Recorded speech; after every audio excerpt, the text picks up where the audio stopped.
Hello बच्चों, आज की हम अपनी अगली क्लास के अंदर दो कणों की सम्मुख प्रत्यास्थ टक्कर देखेंगे। ठीक है, तो पहले प्रकार के अपन टक्कर पढ़ रहे हैं। दो कणों की सम्मुख प्रत्यास्थ टक्कर।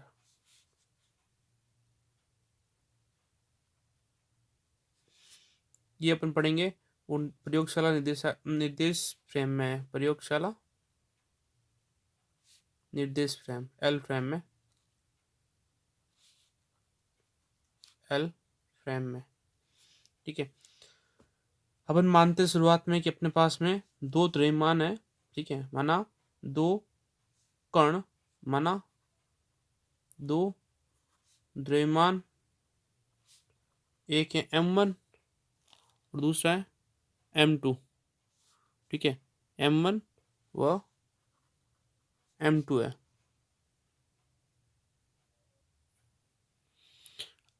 द्रव्यमान M1 व M2 है और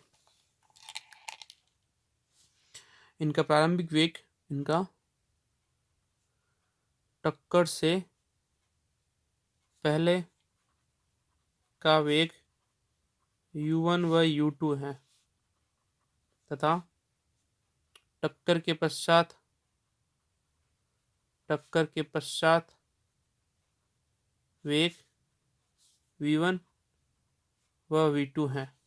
ठीक है, तो हम क्या कहेंगे कि जैसे ये कण है, इसका द्रव्यमान M1 है और ये U वेग से गति कर रहा है। ये दूसरा कण है जिसका द्रव्यमान M2 है और ये U2 वेग से गति कर रहा है। दोनों की ये टक्कर से पहले की स्थिति, दोनों की निर्देश तंत्र में कहीं पे टक्कर होती है। ठीक है ना, और टक्कर के बाद में दोनों कण क्या करते हैं, अलग वेग से गति करते हैं। ठीक है ना, तो एक का जो वेग है वो हो जाएगा M1 और V1। ठीक है, और जो दूसरे कण का वेग है वो M2 और V2 हो जाएगा। ठीक है, ये दोनों अलग अलग कण है, अलग पृथक बना रखे हैं, दोनों चिपके नहीं है, बीच के अंदर ये कट है। ठीक है, तो जो ये टक्कर से बाद देखो द्रव्यमान समान रहेगा, वेग बदल जाएगा। तो सबसे पहले लगाएंगे संवेग संरक्षण का नियम लगाएंगे। तो संवेग संरक्षण का नियम क्या कहता है? संवेग संरक्षण के नियम से संरक्षण का नियम क्या आएगा? M1 U1 plus M2 U2 equal to M1 V1 plus M2 V2। तो यहाँ पे रहेगा M1 U1 और माइनस M1 V1, उधर M2 V2 minus M2 U2। तो यहाँ से अपन ले लेंगे common M1 U1 minus V1, यहाँ से M2 V2 माइनस U2। ये अपना पहला समीकरण।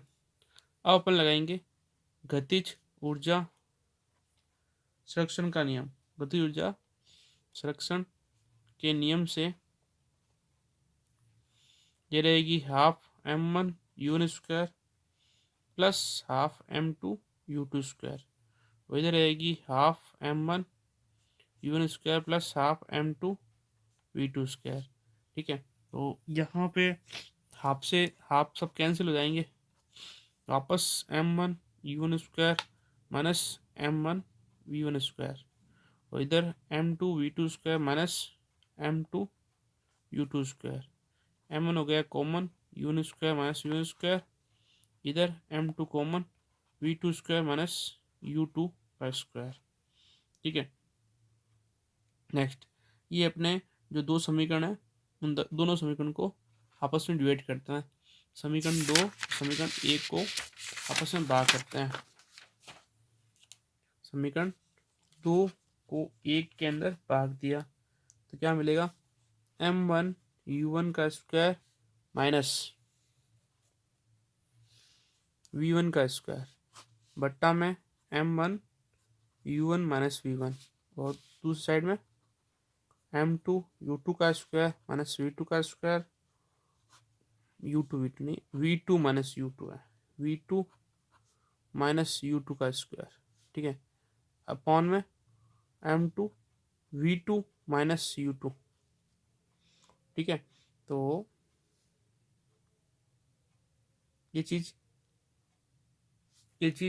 क्या हो जाएगी, m1 से m1 कैंसिल, m2 से m2 cancel, u1 square minus v1 square को अपन ओपन कर लेते हैं, u1 minus v1 into u1 plus v1 बट्टा u1 माइनस v1, इधर v2 माइनस u2 है, v2 minus u2, v2 plus u2 upon में v2 minus u2 cancel हुआ, ये भी कैंसिल हुआ, u1 प्लस v1 बराबर v2 प्लस u2। ठीक है, तो यहाँ से अपन समीकरण लेके आएंगे तो क्या बन जाएगा अपने पास में, चलो अपन समीकरण यही रखते हैं अभी तक, तो समीकरण 3। ठीक है, तो यहाँ पे समीकरण 3 नहीं लेके चलो पहले लेते हैं v1 का मान, v1 का मान क्या रहेगा, v2 plus u2 minus u1। अगर v2 की बात करेंगे तो रहेगा ये v1 plus u1 minus u2, ये समीकरण 3 और ये समीकरण 4 लेते हैं। ठीक है ना, तो यहाँ पर अपन ने गति के बाद में, टक्कर के बाद में होने वाले पिंडों के वेग निकाल दिए जो v1 और v2 है। ठीक है, नेक्स्ट एक चीज़ अपन देख सकते हैं कि यहाँ से अपन ये भी देख सकते हैं कि इनके वेग जो है ना, एक दूसरे से परिवर्तित हो गए। जैसे u1 को मैं इधर ट्रांसफर करता हूँ, u1 माइनस u2, और उधर ट्रांसफर करूँगा v2 माइनस v1, तो ये u1 minus u2 minus v1 minus v2 लिख सकते हैं। तो ये एक संबंध क्या बताता है कि टक्कर के पश्चात में टक्कर के पश्चात में आपेक्षिक कणों के वेग अपरिवर्तित रहते हैं, लेकिन उनकी दिशा जो होती है वो बदल जाती है। ठीक है, यहाँ पे और यहाँ पे जो दिशा है एक दूसरे की जस्ट क्या रहेगी, रिवर्स रहेगी। नेक्स्ट, अब अपन ने जो थर्ड या फोर्थ निकाला है इसको अपन वापस सॉल्व करते हैं। समीकरण 30 का मान जो है समीकरण 1 के अंदर रखते हैं, समीकरण 3 व 1 से। एक समीकरण था अपना m1v1 m1u1 प्लस m2u2 बराबर m1v1 प्लस m2v2। ठीक है, तो यहाँ से अपन देखते हैं तो क्या होगा कि u1 का मान अपने पास में नहीं, v1 का मान अपने पास में रखा हुआ है। ठीक है, तो ये v1 का मान अपन रखेंगे कहाँ पे, m1u1 प्लस m2u2। ठीक है, और सामने क्या है, m1 v1 की वैल्यू क्या हो जाएगी v2 plus u2 minus u1 plus m2v2। समीकरण खोलते हैं, m1u1 m2u2 m1v2 m1u2 minus m1u1 plus m2v2।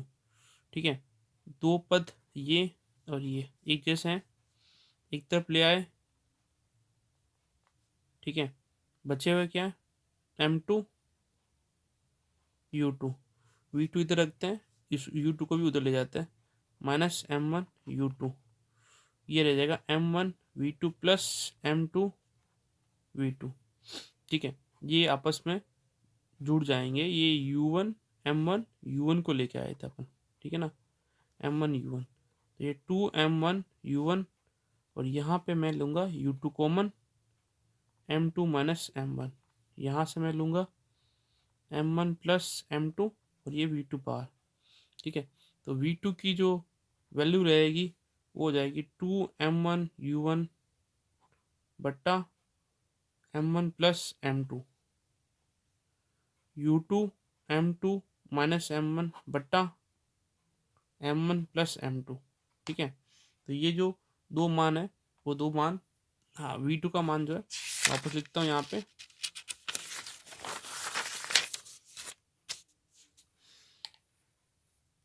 कि v2 का जो मान निकला वो क्या निकला था, 2m1 u1 2m1 u1 बट्टा m1 plus m2 plus m2 minus m1 बट्टा m1 plus m2 into u2। ठीक है, ये u2 का मान था। और अगर मैं इसी तरीके से समीकरण 4 व 1 को सॉल्व करता हूँ तो क्या मिलेगा, m1 u1 plus m2 u2, m1 v1 plus v2 की वैल्यू रखूँगा। v2 वैल्यू क्या निकाली थी अपन ने, v1 u1 minus u2, v1 u1 minus u2। ठीक है, तो सॉल्व करेंगे तो m1 u1 plus m2 u2, m1 v1 plus m2 v1 plus m2 u1 minus m2 u2। ठीक है, यहाँ से वापस दो पद जुड़ जाएंगे। दो पद कौन कौन जुड़ेंगे, m2 u2 और ये m2 u2, m1 u1 plus m2 u2 plus m2 u2 जुड़ गए। नेक्स्ट एक और अपन इसको भी इधर भेज देते हैं, माइनस में m2 u1 और यहाँ पे रह जाएगा v1 common m1 plus m2।